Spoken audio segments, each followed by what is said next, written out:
Hi, I'm now going to talk about the political party known as the SNP, the Scottish National Party. Obviously, they are run by Nicola Sturgeon. They are a nationalist party. However, unlike a lot of nationalist parties, they're not particularly populist, and they're certainly not Eurosceptic. They are actually Europhile, which means that they are EU Euro supporting. The problem is, though, the SNP are really just not. They're just not listening to.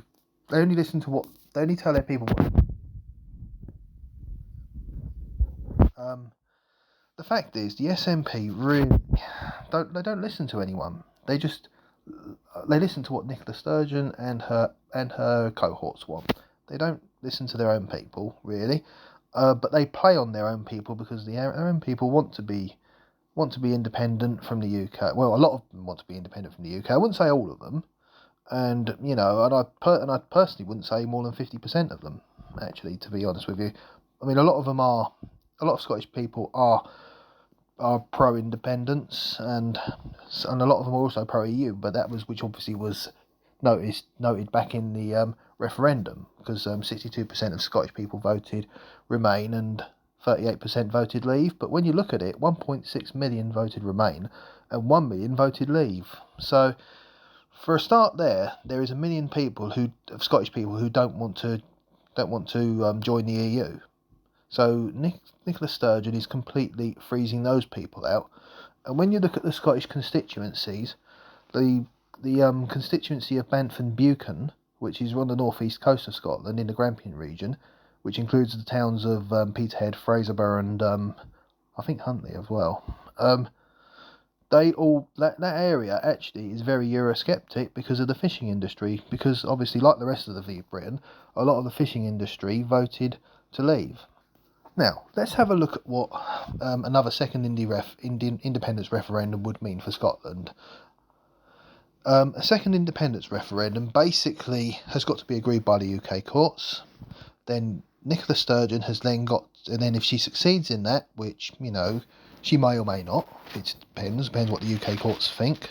A lot of them now, from what my understanding is, a lot of them are actually sort of like from the Conservatives side of it, and not so much from Labour. Obviously, Labour is left wing, like the SNP are. So then she's got to basically get the UK courts to agree this for her and basically allow her to have the referendum. She's then got to win the referendum. If she doesn't, then her career is basically done, and the SNP are basically finished as a viable political party. She thinks that she thinks basically she's telling the Scottish people, and the Scottish people really need to pay attention to this. I mean, I'm not from Scotland, I come from a different part of the UK, but the Scottish people, they really need to listen to this and start paying some attention to this, of what independence would mean, and what potentially winning the independence vote would mean.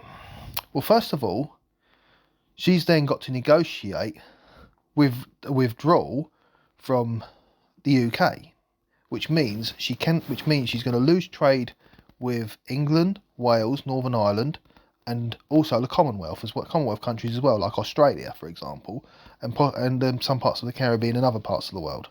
So she's going to lose those countries, to trade from those countries. She has then got to negotiate terms to rejoin the EU. And also, not only that, she's also got to get agreement from the other EU countries. More on that in a little while. She's got to then basically get agreement from the EU countries.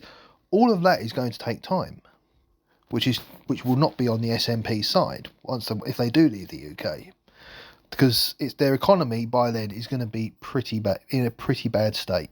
Because let's have a look at their economy. They trade whiskey and a number of other things, but the fact is they go on about the oil. A lot of SNP activists go about the oil and supporters go on about the oil. Unfortunately, the oil isn't just owned by Scotland, it's also owned by England and Norway. So the fact is, Scotland, to rejoin the EU, I would imagine would probably have to sell their share of the oil to England and Norway, which would boost England and Norway's economies, but Scotland's economy, obviously paying to rejoin the EU, that money would be swallowed up very quickly, and she would have to basically she would have to beg the Scottish taxpayers more for even more money and funding, which would really set the cat amongst the pigeons. And not only that, the Scottish people I don't think would really like that one bit. Also, she doesn't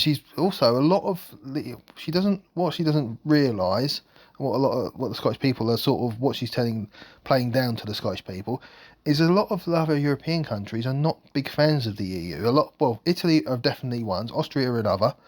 They've got Eurosceptic governments in charge. I mean, Italy has got Brothers for Italy, and Italy's coalition in charge includes the Brothers of Italy and Lega Nord, which are basically right wing, possibly even far right parties.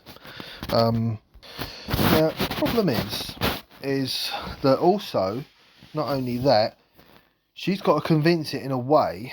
Now, Scottish people really do need to pay attention to this, of what the SNP are really like.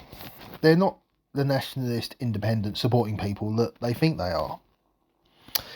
What the SNP really are is they are basically puppets or EU stooges, EU-supported stooges. So the sort of leaders of the EU really are pulling the strings of them.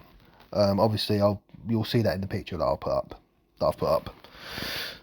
So basically, the EU really are pulling their strings, pulling Nicola Sturgeon, Ian Blackford, and all the others' strings, because obviously that's their version of independence, which obviously is not really independence. It's just jumping from one union to another. And the fact is, not only that, but obviously the transition period between potentially leaving the UK if they did have a referendum and win, to rejoin the EU, that would have absolutely catastrophic consequences on money, jobs, and plenty of other things.